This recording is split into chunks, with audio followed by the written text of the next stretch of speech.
Okay, so I had during springtime. Here's a picture of him, and there wasn't anything really about his early childhood at all. It just starts in his college days. And so when he went to college, he initially studied theology, and then he attended medical school in Vienna. And once he was in Vienna, he started following Franz Joseph Gall and going to his lectures about phrenology. And after a while, he became Gall's secretary and assistant. And between 1810 and 1819, they published 4 volumes describing the anatomy and physiology of the nervous system in general and the brain in particular, with observations on the possibility of discovering the number of intellectual and moral dispositions of men and animals through the configurations of their heads. So pretty much, in other words, their aim was to develop a perfect knowledge of human nature based upon the study of the size of their skull. And so the two men, they grew apart eventually because they had very different views about things.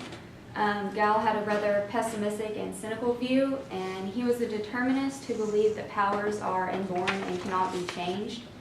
Spurzheim's views were more optimistic and utopian, meaning that he aimed for perfection in everything and very optimistic about the future and confident in it. After they split up, Gall died in Paris in 1828, but Spurzheim continued to popularize phrenology with his new colleague. And like Jordan said the other day in her presentation, phrenology is the detailed study of shape and size of the cranium as a supposed indication of the character and mental abilities. And so his contributions to psychology, he made alterations to Gall's system. He increased the number of the organs from 27 to 33, and he also changed the names of many of the organs in the skull. He was the first person to publish the image of the head to illustrate the craniographic layout of the organs, and his images and terminology became so well known that he was responsible for popularizing and spreading phrenology worldwide. He also published many books, but one of the main ones that was famous was Observations on the Deranged Manifestation of the Mind. And there's a video that goes into phrenology a little bit better, explaining it. It'll pop up.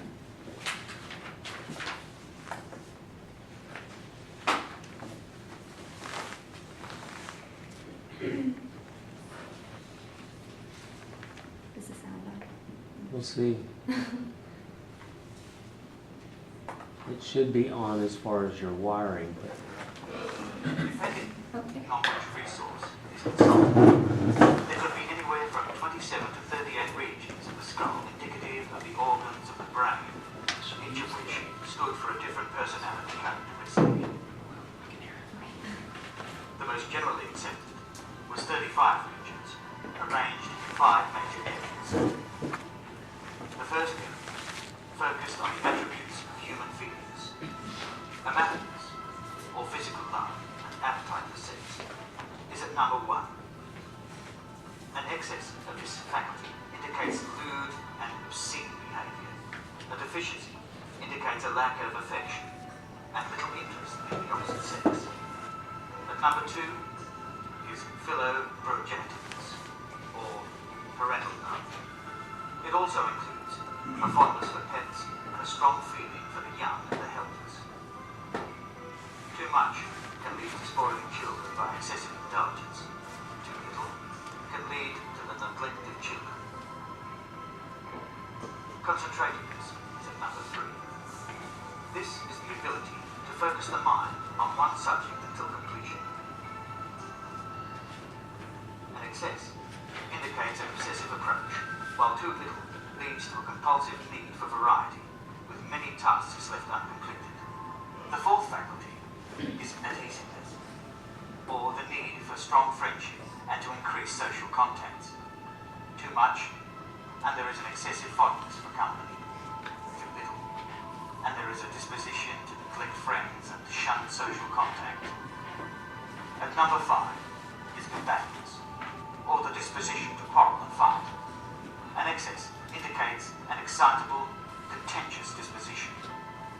A deficiency indicates cowardice and a lack of courage.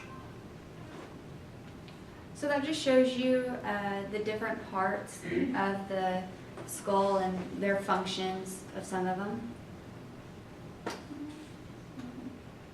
no, that's not it. Where's the PowerPoint? Okay, sorry. Okay, and so the influences he had on psychology. According to Spurziem systems, the cerebral facilities were either affected or intellectual. If they were effective, they were pertaining to emotions and tendencies, such as combativeness, is what you saw in the video, and consciousness and hope. And if they were intellectual, they were perceptive and reflective, such as size, weight, and calculations.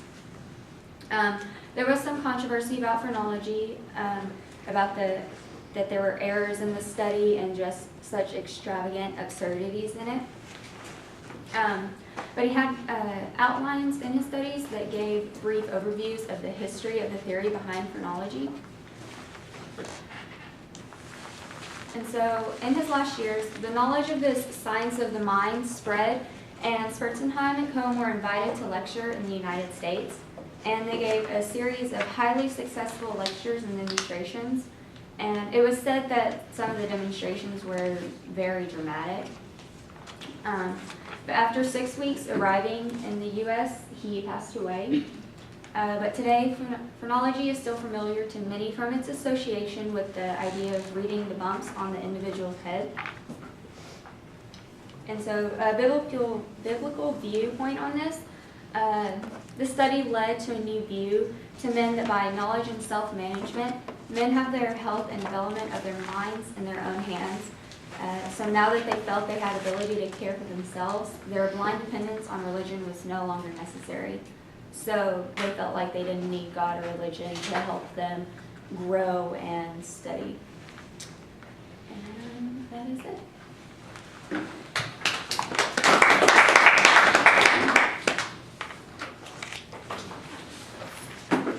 Okay. So,